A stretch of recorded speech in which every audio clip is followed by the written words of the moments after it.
to anybody else that's out there that has had a life of trauma, that there is a way forward. It's one step at a time, and forward is emotion, and it doesn't have to be fast. Just keep going forward.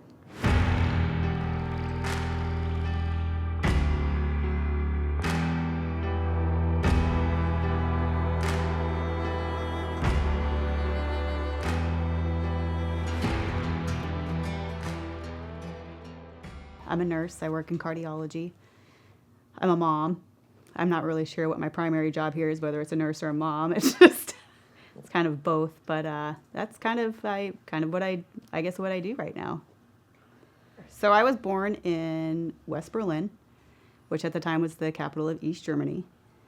My dad was in the military, and so we lived there for a while. And my parents divorced, moved back to the States, moved in with my grandparents in Washington State. My first memories probably are being in school in Germany for sure. I guess the most prevalent memory for school in Germany for me was nap time. It's every kid's favorite part, right? Moved back to Washington State and grew up with my grandparents for the most part. My mom was kind of hit or miss in the picture, and my dad was still active duty in the military, so we saw him when we could.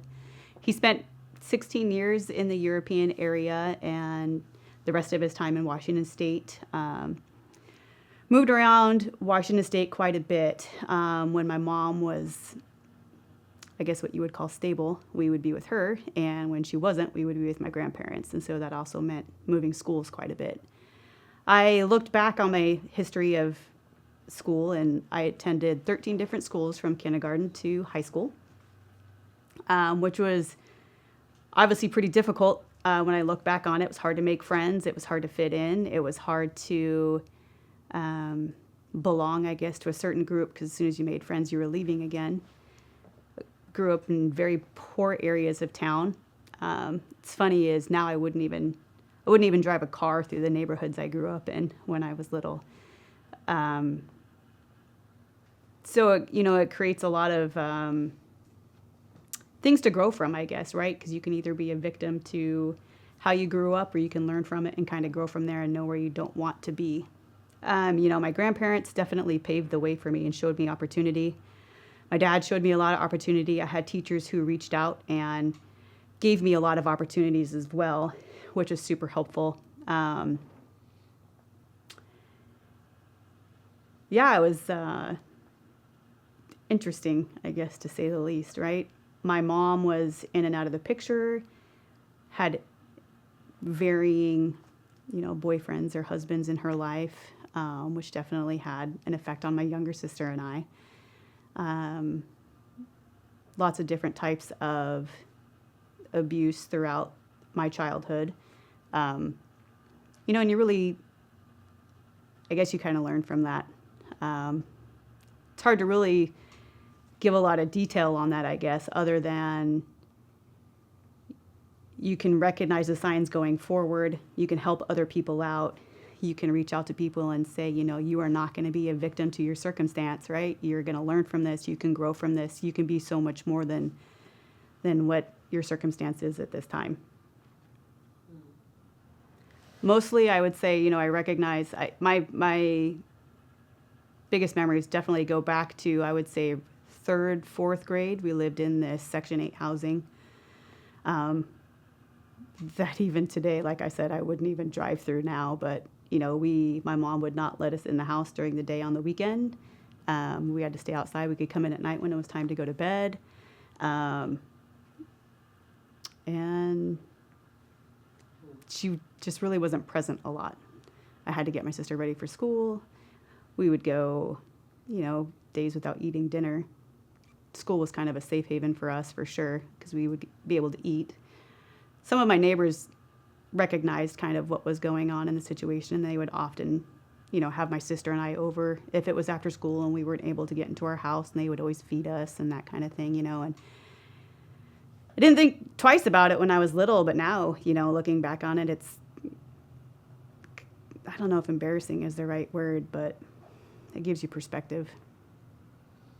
My mom, the day after I graduated high school, told me I had to get out of the house. And so we didn't have a whole lot of a relationship following that. She moved out of Washington State shortly after.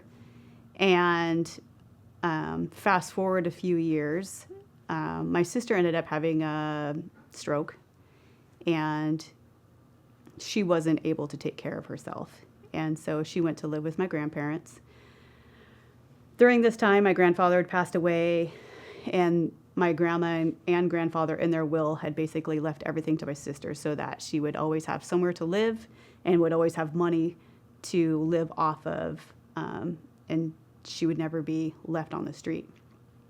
Unfortunately, my mom was left as the executor to this estate when my grandmother ended up passing away. And so she sold the house and spent all the money down and left my sister basically on the street.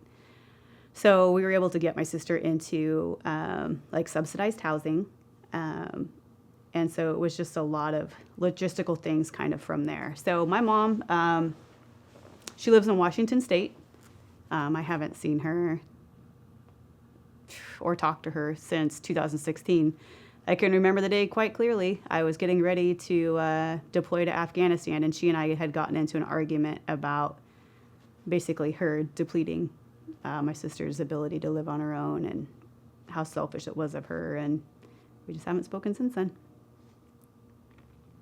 So I ended up going for a while. I went to Kelso High School. I was doing pretty well there. I was into sports. I was into a lot of, advanced classes in school. In the middle of my junior year, my mom had decided that she'd met another person she wanted to marry, which moved us out of that school into a much smaller school. I basically went from a school where my class had 400 students in it to a class that had like 40 students in it and offered nothing. I can remember sitting down with the guidance counselor, and we were going over my schedule, and she was looking at my transcripts, and she said, "Wow, advanced biology." She goes, "Well, the only advanced class we offer here is PE." And I was like, oh my God, what am I going to do? So, going into a super small school like that, obviously there's cliques, there's, everybody has their friend groups already. So it was really hard to make my way. Made it through high school. I had applied to a whole bunch of colleges out of state because I just wanted to get out of there, and not really thinking logistically what it meant to go to these colleges out of state. I was accepted to every college I'd applied to. I'd had scholarships to 3 of them, but when it came time to actually make the plans to go to the college, I didn't have any help. There was nobody there to say, "Hey, I'll show you how to do this," or "I'll drive you there," or "Hey, I'll take you there, I'll get you set up." There was none of that. I was kind of left figuring it out on my own. And so instead of going away to college, I decided to just go to the local community college. And I did that for a year. And I had like 3 part-time jobs at the same time. And I kind of watched the group of friends that I was hanging out with at that time that were people that I had graduated with and people in the local community. And they just were not in a place that I wanted to be. And I could see where that road headed. And so I said I needed to get out of here. My dad was a huge proponent of the military, of course, because that's what he did. And I thought to myself, I think that's what I'm going to do. And I remember I was working out at the gym one day, and I had a personal trainer at the time, and he was in the Army. And I talked to him for a while about it, and that's when I decided to go in. Originally, I was going to enlist to be a lingual interrogator. But then after talking to this personal trainer, he'd been a medic, and I thought that would really be a fulfilling role. At that time, women weren't allowed to serve in combat situations or really the front lines of war. And so I thought, what better job than to be able to take care of these people who were doing those jobs, heal them, fix them, save them, get them to where they needed to go, So that's what I did. So I joined the Army, and that's what I did. Just the childhood that I had definitely predisposed me to a whole lot of trauma, right? And I think that the trauma that I witnessed, we'll say in Afghanistan, I think that I was definitely maybe able to process it a little bit better, or maybe just stuff it a little bit better. I'm not really sure. Having led a life with so much trauma in it up to that point. You just kind of think, well, this is bad, but it could be worse, or it's a lot worse for the person that's on the other end of this situation. It definitely gives you the ability to have a lot of perspective. That seems to be my word of the day, but I think it definitely, when I look at the way that I was able to handle some situations and the way that other people were able to handle some situations, either in that moment or even years later, processing that information, I just think that I probably processed it a lot better, or maybe easier. And I think about this so much, especially when I was in Afghanistan, and I was older when I was there. I was 30, and I was surrounded by guys who were out of high school, or in their early 20s. And all I could think of was, a year ago, 2 years ago, these guys are playing high school football. And here they are getting shot at. They're watching their friends die. And fast forward 9 months, they're supposed to go back home and be completely normal, right? Like nothing ever happened. Literally 24 hours worth of travel and flight time, and you're back in the States. And you're watching people live their daily lives, and you just lost a whole bunch of friends. It's, again, I think it's a continual process. And, there's the in the moment trauma that you do, or that you deal with, or you don't deal with, because when you're in the middle of, say, like Afghanistan or a situation like that, you don't have time to process that information, and all it's going to do is slow you down. You have to be able to drive forward. And, you process it when you can. And it's weird how I would say I've probably processed a lot of that trauma that I went through there, more so in the last 5 years than I probably have since I was there, which is the craziest thing. It's like the further I get away from a military community, the more I process it somehow, if that makes any sense. And, and at times it catches you off guard. Sometimes it's a smell. Sometimes it's a temperature. Sometimes it's a noise that triggers a memory. And you process it in that moment that it occurs, or you think, oh, I haven't thought about that in a long time, or so.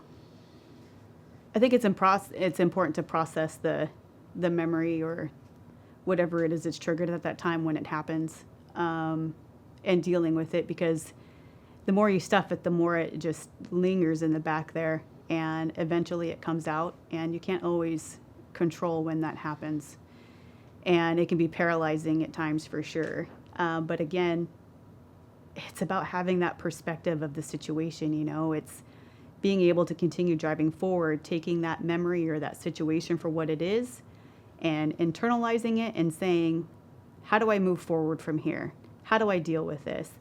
How do I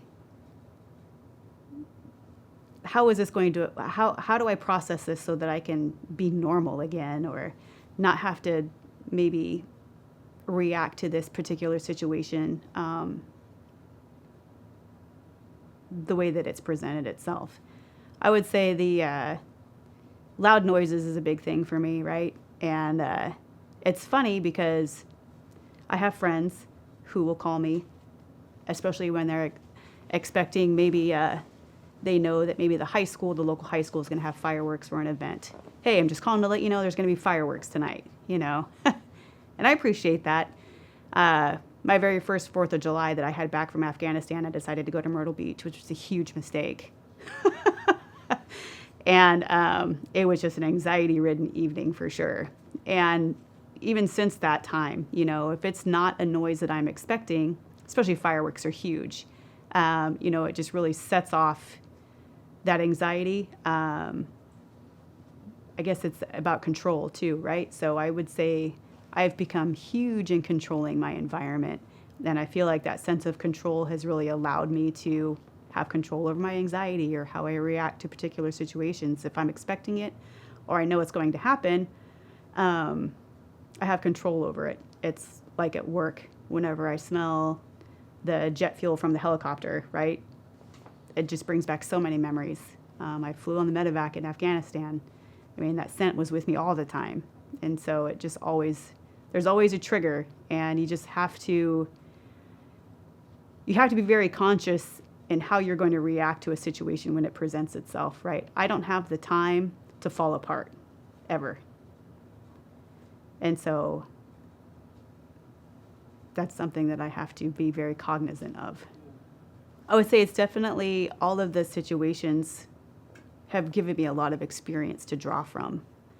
And as much as a situation may affect me, or how connected I get to my patients, or how emotionally involved I am with people, again, it's their situation, right? And I just need to be transparent about options, and being knowledgeable and resourceful, and knowing what it is that they want to get out of a particular situation, especially when patients are faced with disease processes that will eventually be the end of life for them, right? It's about knowing how they want to progress. It's funny, I was in a code once, and I remember we were doing a debrief following that code, and the person that was running the debrief said, well, what is it that affected you the most, or what do you think is the most important thing in this, running this code? And somebody responded, well, my ability to do CPR. And it was funny because it was not funny. This person was very young, very inexperienced. Then you had some older people in the room who've been through a lot of trauma, who've been through a lot of codes. And, you know, most of their answers were, I was concerned for the family who was watching everything that was happening. You know, I'm concerned about the spouse that's at the bedside that doesn't know what's going on and how they're processing this information, or how they're able to process this information. So again, I think it's that just being able to pull from that experience, being able to recognize the situation for what it is, being very transparent in options for people, and giving them the resources to make the decisions that they need to make.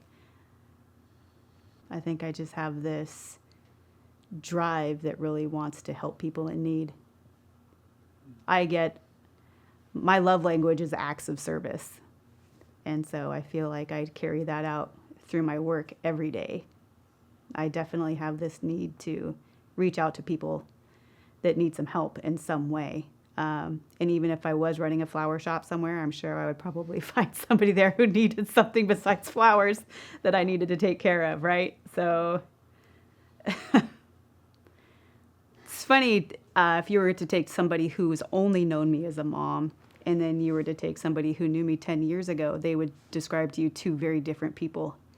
10 years ago, I was that person who was like, oh, adults only, please. Like, they should have adult-only theaters. They should have adult-only restaurants. There shouldn't be no kids allowed here whatsoever. I just want to have a nice vacation. And now, you know me as, I'm kids everything. Kids should be allowed anywhere, right? Like Atlas Fair, 8 o'clock on a Friday night. Yeah, I should be able to have dinner there with my 5-year-old son, right? Like, I'm sorry if he bothers you, deal with it. Yeah, so, you know, I spent this huge portion, all of my military career, just kind of hard charging forward, right? Not really having a lot of time for anything else. And I met somebody, and, you know, I was kind of reaching this point in my career, which I was approaching, 19 years, 20 years in the service, and he didn't have that much time in, and I wasn't getting any younger, and I wanted to have a family. It just kind of hit me out of the blue, odd as it is, it just hit me out of the blue, and so we kind of talked about it. I don't really think, looking back on it now, that he obviously took that conversation very seriously. So I retired. My retirement papers dropped November 26th, 2016, and I was pregnant in December. And I did not want to have a child while I still had any type of obligation to the military, because I didn't want the military to have the ability to pull me away. And so I was pregnant. He was my boyfriend at the time. We got married later. deployed to Iraq soon, not too soon after that, but while I was still pregnant, about 6 months later. And I had Hayden.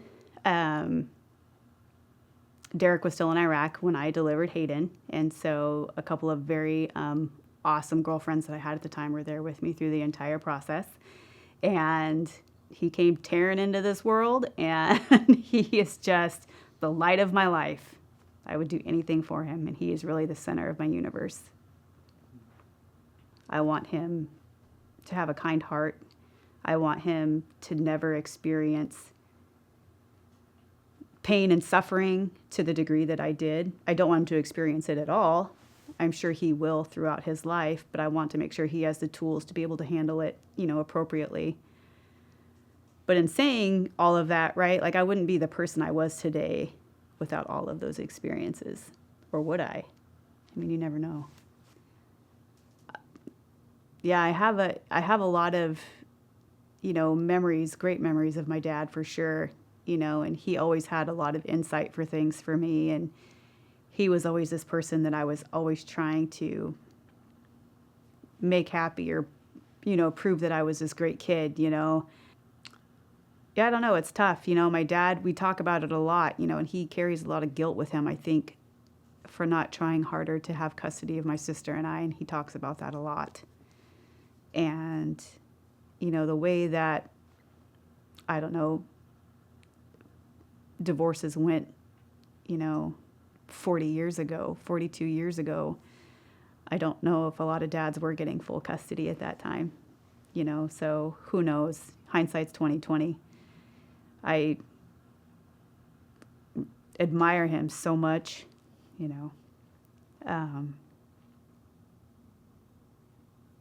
I can't imagine what it would be like to carry that kind of guilt with you all the time, though, knowing that you could have done more, or that you should have done more.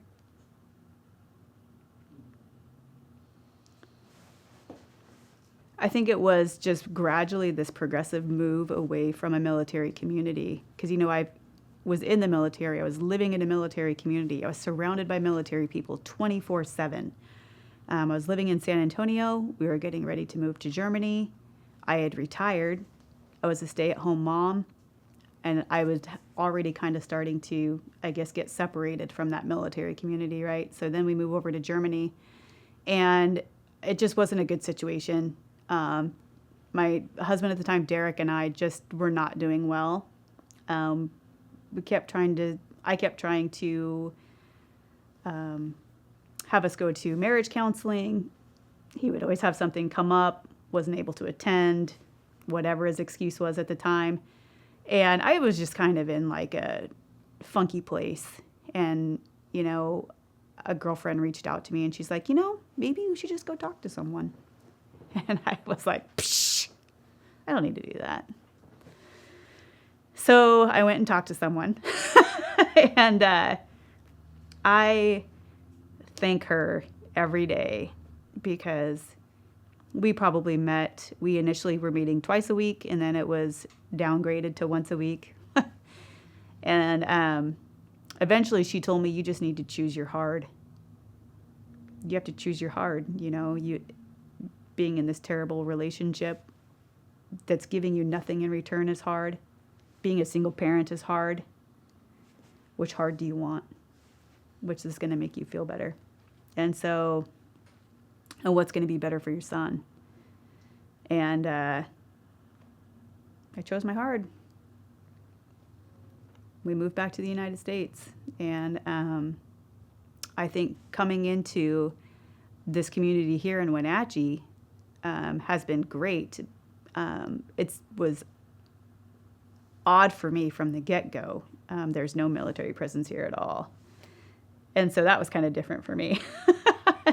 But I just found a comfort in that, because that's just what I've always known, So I think that being completely removed from a community that I was with 24/7 to nothing definitely probably kicked that off more so.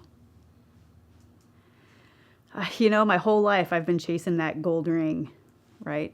I set one goal, I achieve it, and then I have to go get the next thing. I've never, ever just sat back and said, wow, congratulations to me. You did a great job doing that. It's always been, why did it take you so long to get there? Now move on to the next thing.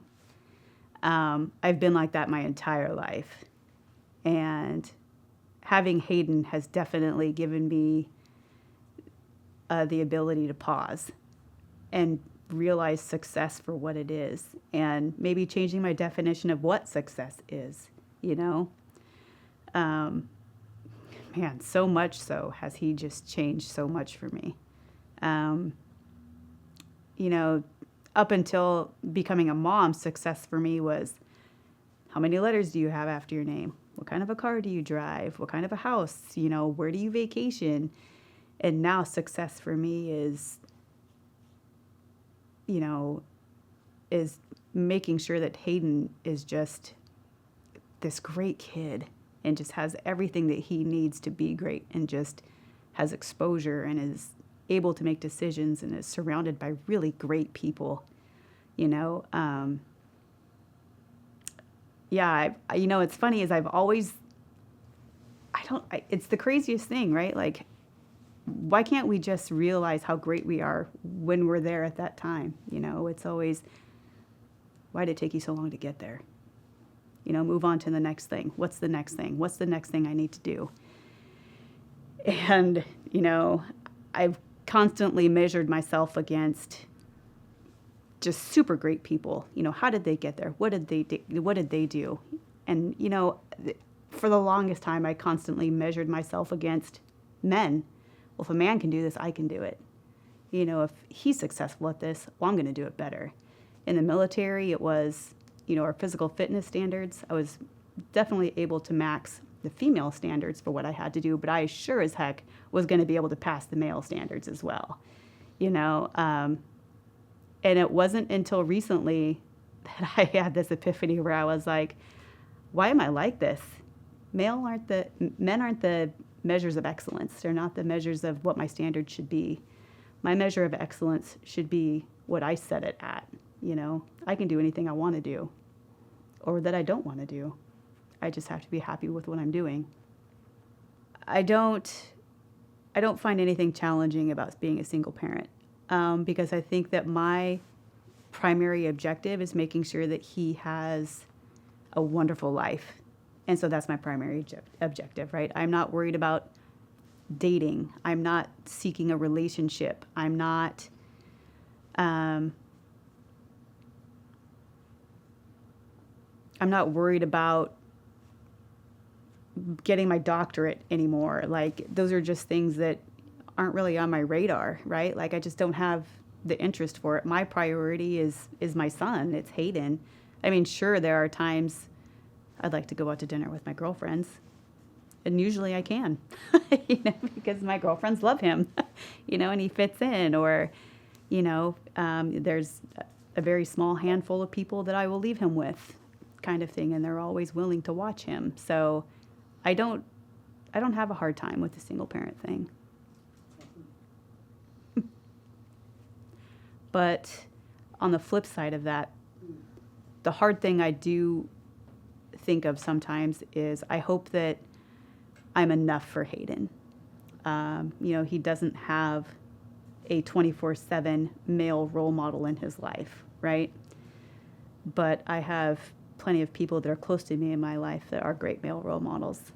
You know, for myself, I just hope that, I guess I continue maybe on this path that I'm currently on. I have felt more comfortable in my own body probably the past few years than I have ever. And I hope that just continues. But I think that has come at it's taken me, 40 years to get here? You know, it's a long time to get comfortable in your own skin. And being able to have the realization that I'm okay where I'm at. I'm in a great community. I'm surrounded by love. I have friends I could call in a heartbeat who would do anything for me. And my entire life, it's been me that's been that person for other people. And I still am.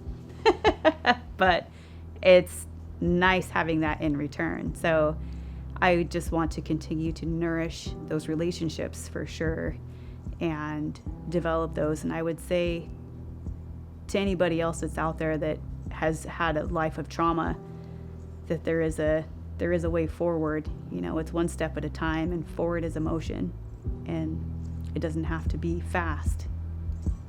Just keep going forward.